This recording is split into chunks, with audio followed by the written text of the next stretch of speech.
So আজকে আমরা দেখবো আসলে মেইনলি কিভাবে একটা মডিউল ইউজ করে আমরা আলাদা HTML ফাইল থেকে ডাটা রিড করতে পারি আর কি। সো আমি তার আগে একটু দেখাই। এখানে আমার হোম রুটে আছে, জাস্ট হোম রুট। আমি জাস্ট এখানে এই দিয়েছে। তো আমরা এই জায়গাটায় দেখবো আসলে কিভাবে নোড.js এর ডিফল্ট আইপিএস মডিউল ইউজ করে এখানে আমরা আলাদা HTML থেকে ডাটা রিড করতে পারি। ওকে, তো আমরা যেহেতু এখান থেকে এখন এটা আপডেট করি। আগে আমরা রেসপন্স সেন্ড করতেছিলাম, এখন কিন্তু আর সেটা হচ্ছে না, যেহেতু আমি বলছি যে এমএস মডিউল থেকে। তো আমরা এখানে দেখছি রিড ফাইল করা যায়। রিড ফাইল তাহলে কোথা থেকে করব আমরা? ওকে, এই যে পেজেস ইন্ডেক্স এই থেকে। ওকে, তো এখানে হচ্ছে জাস্ট এটা রিড হলো। এখন রিড হলে আসলে কি হয় দেখি আমরা। এখানে এরর আসতেছে আর কি। এখানে কি বলতেছে, call back must B A function received undefined. তার মানে আমার কল ব্যাকে কিছু নাই আর কি। তো ঠিক আছে, ওকে, আমি এখন কল ব্যাকে একটা কিছু দেই আর কি। কল ব্যাকে কি হয়, প্রথমে হচ্ছে আমাদের আগে দেখাচ্ছিল এরর, প্রথম এরর, দুইটা ডাটা। ওকে, কল ব্যাকে আমরা আসলে প্রথমে তাহলে এররটা আগে হ্যান্ডেল করি আর কি। এরর আসলে আমরা কি করব আসলে, আমি কনসোলে ডট লগ দিয়ে দিই যে হ্যাঁ এরর। হ্যাঁ, এররটা আমি দেখা দিলাম আর কি।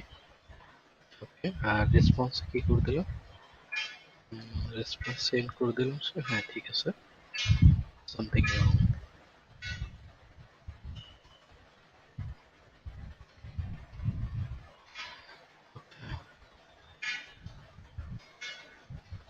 সামথিং রং,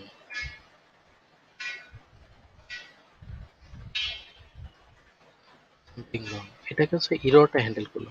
তো ডাটাটা আমরা কিভাবে আনবো তাহলে? ওকে, তাহলে আমরা এখন হচ্ছে ডাটাটা আনবো। তার মানে কি, ডাটাটা এখন আমাদের রাইট করতে হবে, যেহেতু আমরা HTML ফাইল থেকে রিড করতেছি, দেন তারপর তো আমাদের ক্লায়েন্ট সাইডে রাইট করতে হবে। তো রাইট কি করব, আমরা ডাটাটা রাইট করে দিব আর কি। এবং রাইট করার পর আমি কি করব, রেসপন্স সেন্ড করে দিব আর কি।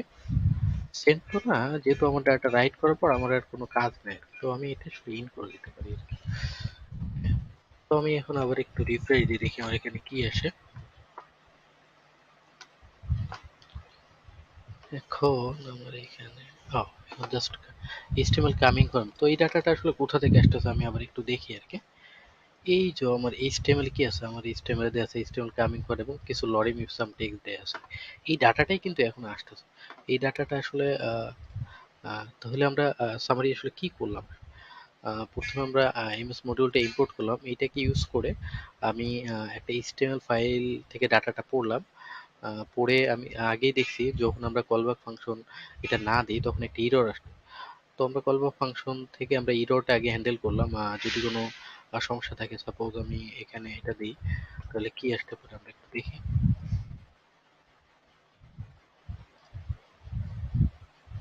দেখেন, সামথিং ইজ রং। আমরা তার মানে আমরা এররটা হ্যান্ডেল করছি। তো আমরা যদি আবার এটা দিয়ে দিই, তখন দেখেন এখন ডাটাটা আবার ঠিক আগের মতোই আসবে আর কি। এখন ডাটা কিন্তু আগের মতোই আসছে। তার মানে আমরা এররটা হ্যান্ডেল করলাম এবং এফএস মডিউলের ডিফল্ট এফএস মডিউলটা ইউজ করে আমরা ডাটা রিড করলাম, এররটা হ্যান্ডেল করলাম এবং আমরা ডাটাটা রাইট করলাম আর কি। That's it. এভাবে হচ্ছে মেইনলি আমরা এফএস মডিউল ইউজ করে ডাটা রিড করতে পারি, রাইট করতে পারি। ওকে।